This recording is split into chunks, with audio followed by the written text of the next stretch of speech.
Nó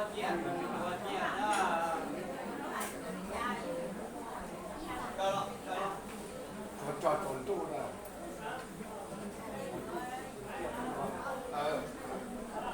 Cho tạo cho mà.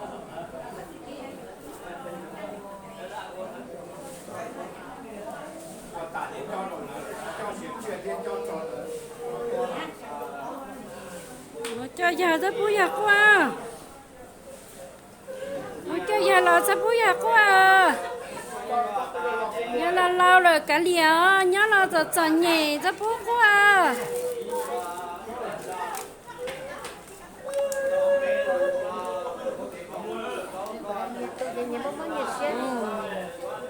Con lần này nó là kia là sao chơi chết to thế hả? Sao chơi chết to thế hả? Con lần nhớ mà. chỉ sợ đi nhậu tè nó luôn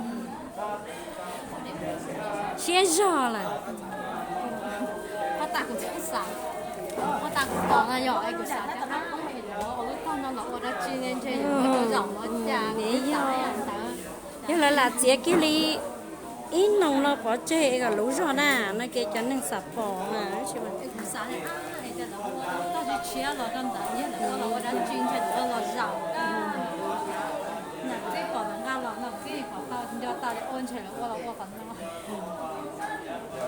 lại cái hỏng nó tao cũng rộng sáng nay là nó rộng Nghe là rồi lấy cái tính vì cả rồi khó,